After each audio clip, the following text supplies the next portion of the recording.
นครหลวงเวียงจันทร์ไปหาทางภาคกลางภาคใต้ก็ได้ว่าในผ่านถนนสังเกตเบิ่งเร่งลงมือก่อสร้างแต่จะเป็นพัวเหมากำลังลงมือก่อสร้างอยู่ในปัจจุบันนี้คือทางผู้ชมเห็นสังเกตเบิ่งนี่จะบุดีพี่น้องก็จะเฮ็ดให้เส้นทางปีพีไว้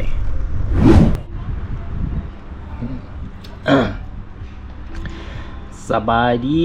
พบกันเช่นเก่าเช่นเคยพี่น้องกับทีมงานช่อง YouTube สวรรค์บรรณาวันนี้ทีมงานช่องสวรรค์บรรณาจะนำพาทางผู้ชมไปรับชมความคืบหน้าหรือว่าโครงการก่อสร้างปรับปรุงเส้นทาง13ใต้จากเมืองไซธานีเมืองปากเงิมนครหลวงเวียงจันทร์หลายคนก็จะได้หู้แล้วเดี๋ยวพี่น้องโครงการดังกล่าวนี้เพิ่งก็ได้สืบต่อเป็นระยะ2ภายหลังที่ก่อสร้างสำเร็จจากกิโลเมตร71จากเมืองปากเงิมฮอดพอแหละทางแขวงคำม่วนเพิ่งก็ได้ก่อสร้างสำเร็จได้เปิดการนำใช้ในปี2024ที่ผ่านมานั่นเองโครงการดังกล่าวนี้เพิ่นก็ได้มีการเริ่มก่อสร้างตั้งแต่เพื่อจะใช้เวลาอยู่ภายใน3ปีจากกิโลเมตร21ไปหากิโลเมตร71จะมีความยาวอยู่50กิโลเมตรซึ่งมูลค่าการก่อสร้างดังกล่าวหันแมนอยู่ประมาณ$72 ล้าน และก็ได้เริ่มลงมือก่อสร้างและตั้งแต่ท้ายปี2025เดือน10 2025ที่ผ่านมานั่นเอง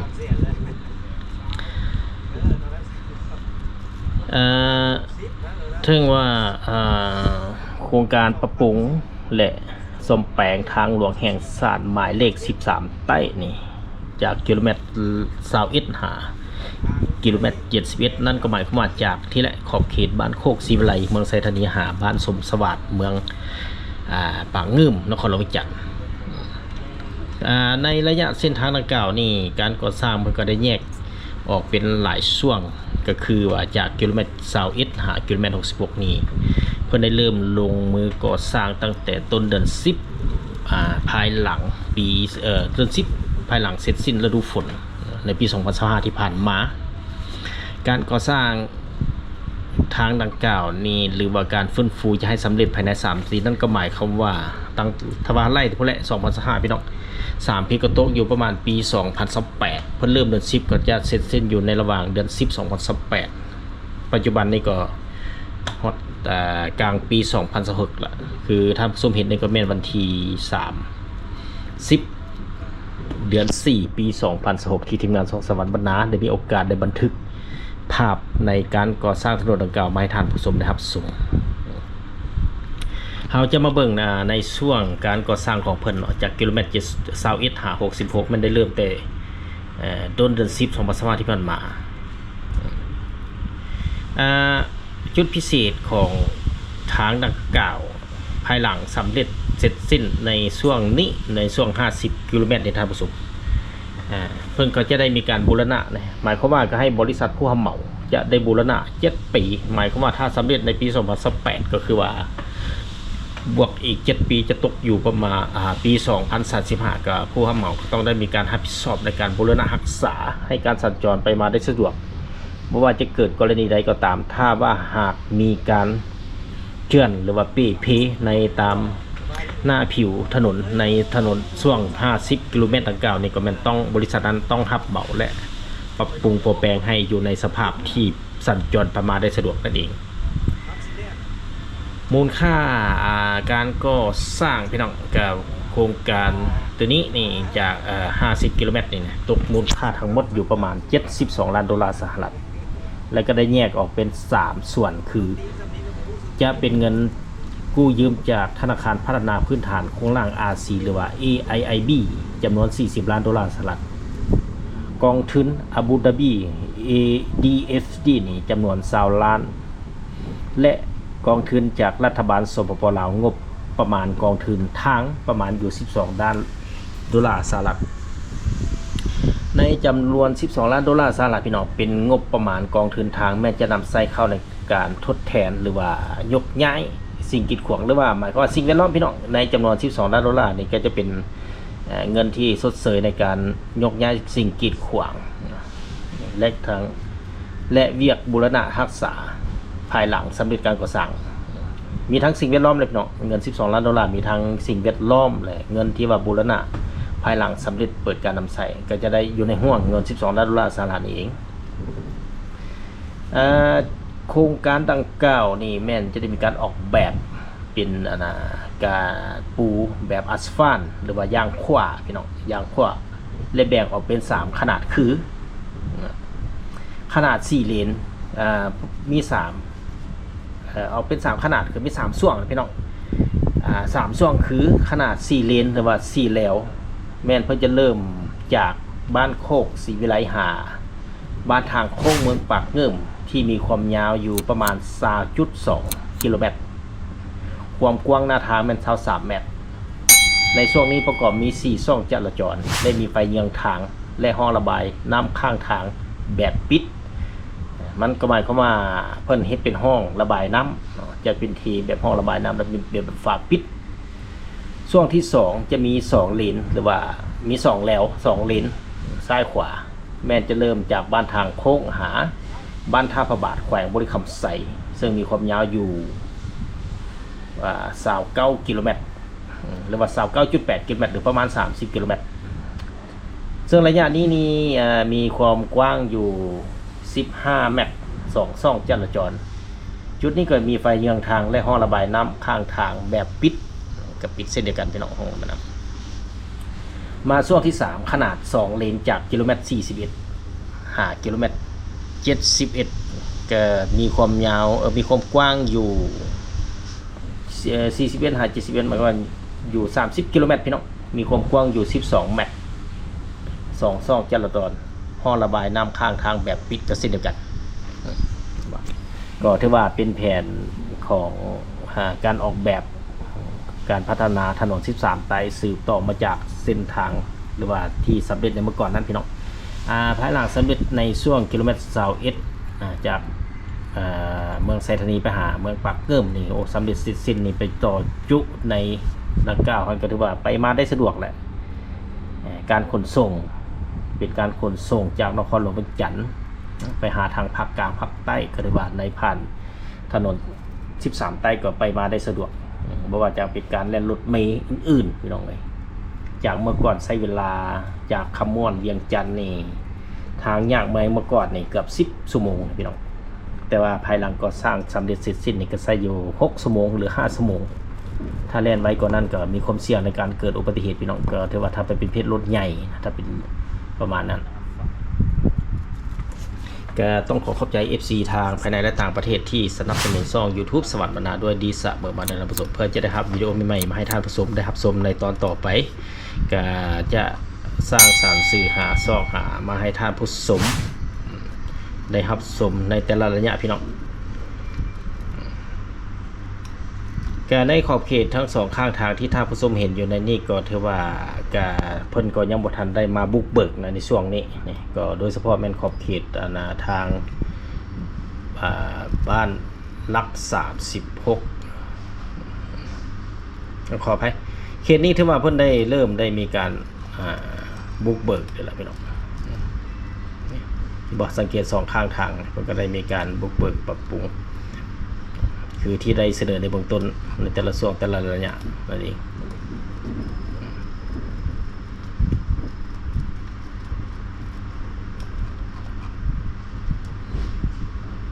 ก็ถือว่าเห็นมา2ข้างทางท่านผู้ชมก็ถือว่าเพิ่นก็ได้มีการขยายปรับปรุงปัวแปลงขยายอัดแน่นหลังจากนั้นเพิ่นก็จะได้มีการเทปูนเพื่อปรับปรุงเป็นถนนทาง4 เลนในช่วงกิโลเมตรดังกล่าว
คือเห็นพี่น้องในจุดนี้เห็นบ่สังเกตในขอบเขต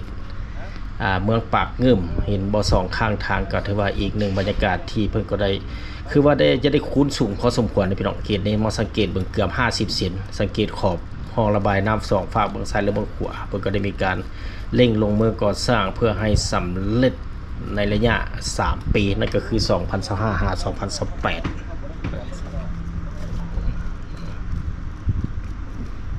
สังเกตเบิ่งพี่น้องเร่งลงมือก่อสร้างได้จะเป็นพัวเหมากํลังลงมือก่อสร้างอยู่ในปัจจุบันนี้คือท่านผู้ชมเห็นสังเกตเบิ่งเห็นบ่ที่จริงแล้วขอบเขตบริเวณดังกล่าวนี่ในยามฝนนะพี่น้องก็เกิดมีน้ำท่วมนะเพราะฉะนั้นเพิ่นก็จะได้มีการอัปเกรดยกระดับให้สูง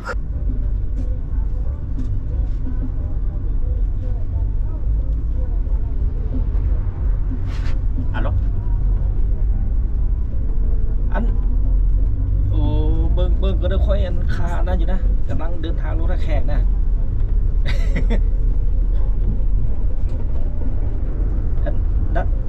อันนั้นโดอันโทรหาไอ้ปาดไหมโทรหาไอ้ปาดแน่โทรหาไอ้ปาดเลยค่อย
ขึ้นมาบางช่วงบางจุดเพิ่นก็ได้มีการปูอัสฟัลต์เป็นที่เรียบร้อยในขอบเขตเมืองปากงึมคือท่านผู้ชมเห็นอยู่นี่ภายหลังสำเร็จก็จะแบบนี้แหละท่านผู้ชมไปมาได้สะดวกนะรถนี่แต่ว่าภายหลังก็สร้างทางสำเร็จนี่ก็ต้องได้ระมัดระวังเพราะว่าโดยเฉพาะแม่นฤดูฝนถ้าว่าเป็นทางประเภทอัสฟัลต์มันจะมืดนะเวลาถึงน้ำฝนตกลงมามืดเพราะฉะนั้นเราต้องค่อยไปค่อยมาเฮ็ดให้ทางมืด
องระบายน้ำ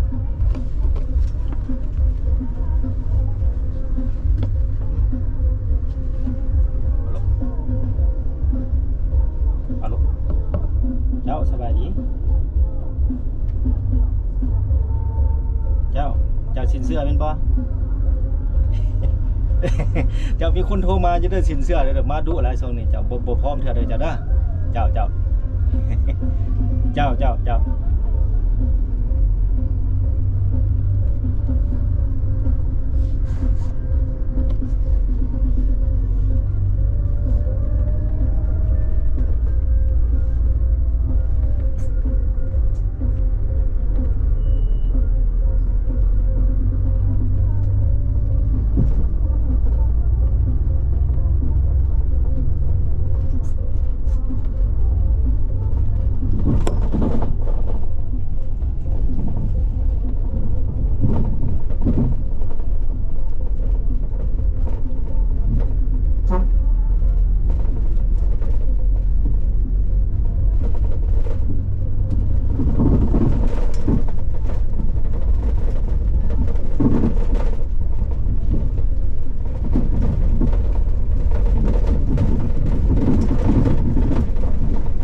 มาฮอดจุดนี้พี่น้องในขอบเขตบ้านให้ปากงึมนี่อยู่ขอบเขตโซนขวาดังกล่าวนี่ก็ถือว่าสังเกตย้อนหลังก็ได้พี่น้องไปเบิ่งในสื่อออนไลน์ต่างๆได้ผ่านมาน้ำท่วมเกือบ50เซนในขอบเขตที่ท่านผู้ชมเห็นที่เพิ่นอยู่ในกำลังลงดินโลดินอัดแน่นนี่ก็ถือว่าน้ำท่วมในขอบเขตนี้ไปเบิ่งขึ้นก็ได้พี่น้องเพราะฉะนั้นอยู่ในช่วงก่อสร้างก็ได้อัปเกรดขึ้นสูงพอสมควรเพื่อให้หลีกเลี่ยงบ่ให้น้ำท่วมเพราะว่าเส้นทางนี้ถ้าว่าน้ำท่วมตลอด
จะบ่ดีพี่น้องก็จะเฮ็ดให้เส้นทางมันปีไว้ ก็มาฮอดจุดนี้ก็ท่านผู้ชมก็จะเห็นประเภทขัวบ้านให้ปากเงื่อมที่มีชื่อเสียงโด่งดังพี่น้องบ้านให้ปากเงื่อมบ้านให้ปากเงื่อมที่จริงแล้วปากเงื่อมในเมื่อก่อนหันก็มีหลายคนไปเบิ่งบังไฟพญานาคอยู่ปากเงื่อมพี่น้องโดยเฉพาะแม่นในมื้อออกพรรษาในเมื่อก่อนมีชื่อเสียงโด่งดังนะแต่มาในปัจจุบันนี้มันเกิดมีหลายสิ่งหลายอย่างจึงเป็นความเชื่อของส่วนบุคคลอาจจะเป็นพวกคุณยิงผู้ไฟอยู่กลางน้ำหรือว่าแนวใดก็เห็นเป็นแสงขึ้นมาก็หลายคนก็บ่ได้ไปเบิ่งละก็บ่ได้ใส่ใจเบิ่งปานใดก็เป็นบิดๆไปในปัจจุบันเลยนี่บ้านสุมสวัสดิ์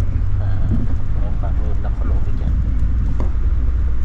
ต้องขอขอบใจ FC ทางภายในและต่างประเทศที่สนับสนุนซอกสวรรค์บรรณาด้วยดีสั่งเมื่อวันได้ท่านผู้ชมเพื่อจะได้รับวิดีโอใหม่ๆมาให้ท่านผู้ชมได้รับชมในตอนต่อไปนั่นเองพี่น้องนี่ก็ถือว่ากายขอบเขตเส้นทางขอบเขตขวบบ้านให้ปางเงิมมาฮอดจุดนี้ก็ยังมีที่ว่าบริษัทผู้เหมาก็ได้เร่งลงมือก่อสร้างเส้นทางดังกล่าวเพิ่งก็ได้มีการขยาย2ฝากทางเบื้องซ้ายและเบื้องขวามือคือที่เห็นอยู่ในปัจจุบันนี้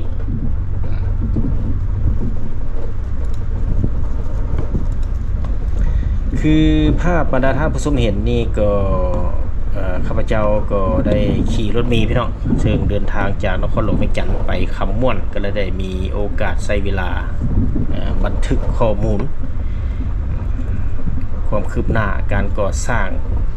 ขยายทางจาก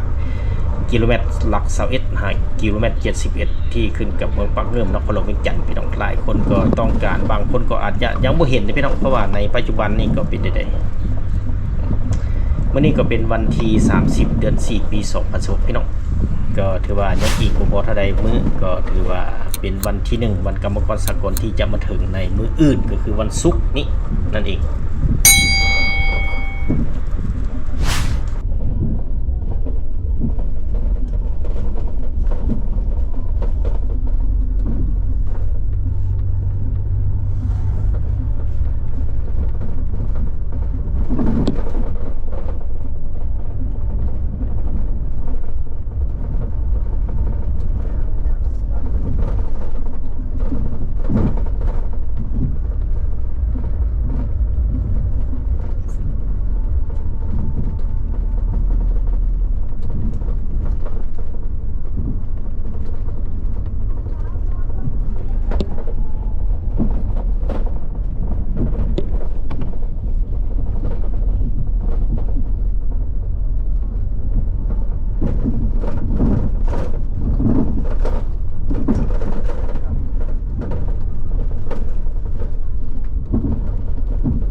ก็มาฮอดจุดนี้พี่น้องคือ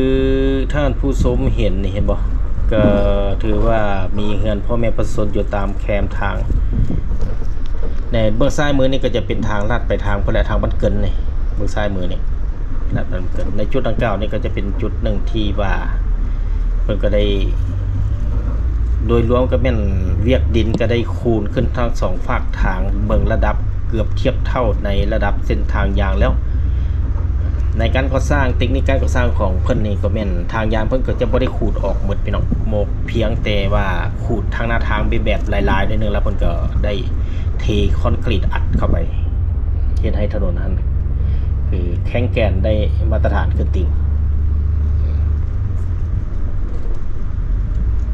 ในวอลลี่ดังกล่าวนี้มาสังเกตเพิ่นก็ได้เริ่มได้ปู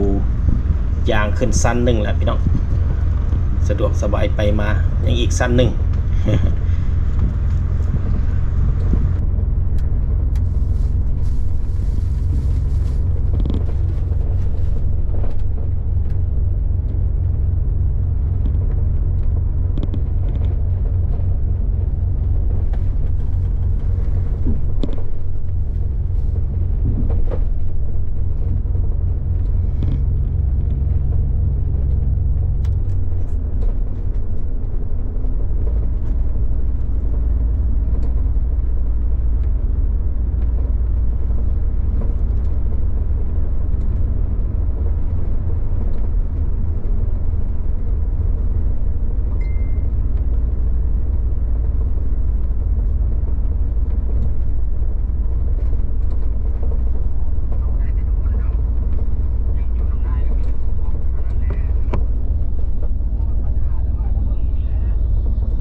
ในส่วนทางบุขวามือคือทางผู้ชมเห็นนี่เพิ่นนั้นสีดำๆหั่นแม่นเพิ่นได้ปู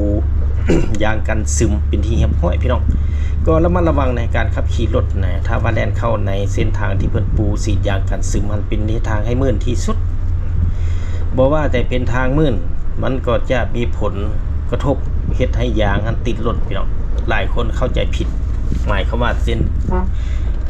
ดำๆแบบเพิ่นสีดำๆหมายความว่าปูทางแล้วมันบ่แม่นเด้พี่น้องที่จริงเพิ่นสิปูยางกันซึมก่อนจะมาปูอัสฟาลต์นี่คือที่ท่านผู้ชมเห็นนี่ก็จะเป็นรถปูอัสฟาลต์นี่สีเหลืองอย่างนี้เพิ่นกำลังปูแล้วก็ยังกำลังโลอยู่ในปัจจุบันนี้อีกบ่พอเท่าใดพี่น้องอดเอาคาดว่าเบิ่งเดือนนี้ก็จะเป็นเดือน4เดือน4เดือน5เดือน6การก่อสร้างทางนี่ได้เต็มเปี่ยมที่สุดก็แม่นระยะตั้งแต่เดือน10เดือน5ก็หมายความว่า6เดือน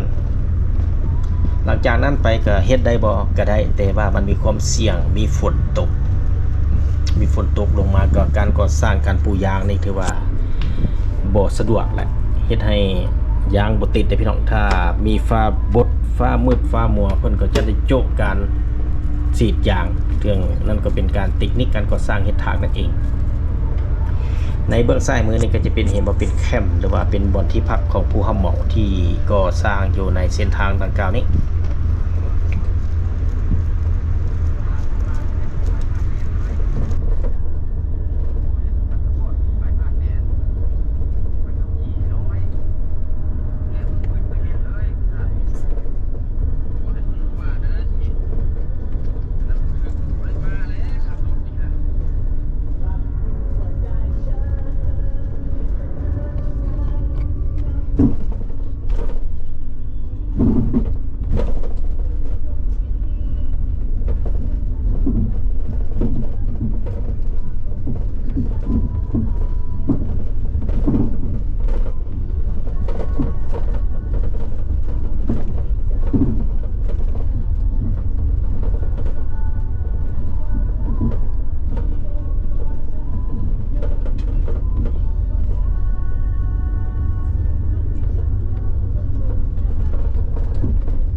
คือมาฮอดจุดดังกล่าวนี่ก็ใกล้จะฮอดขอบเขตบริเวณที่ว่าฮอดหลักกิโลเมตร71เป็นที่เรียบร้อยพี่น้องคือท่านผู้ชมเพิ่นก็ได้เล็งมืออยู่ในจุดดังกล่าวก็ว่าบ้านโคกศรีวิไลหรือว่าขึ้นกับเมืองปากงื้มนครหลวงเวียงจันทน์นั่นเองพี่น้อง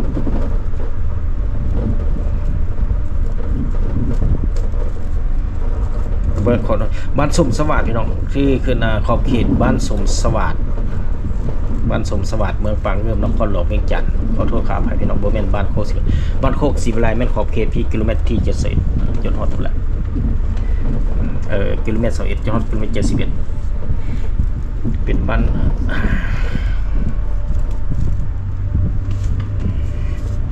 นสมสวัสดิ์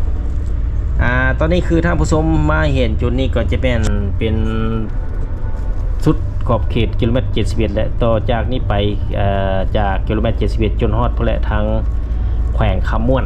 ก็ถือว่าเป็นเส้นทางดีคือท่านผู้ชมเห็นอยู่ในปัจจุบันนี้พี่น้องคือว่าไปมาได้สะดวกสบายที่ว่าไปแบบนี้ตลอดแนวจนฮอดพุ่นแขวงคำม่วนนั่นเอง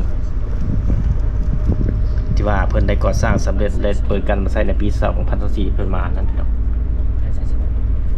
พี่จะได้ทำผู้ชมมาฮอดนี้ก็นำเสนอวิดีโอนี้ขอจบเพียงนี้พบกันใหม่ตอนไปขอลาก่อน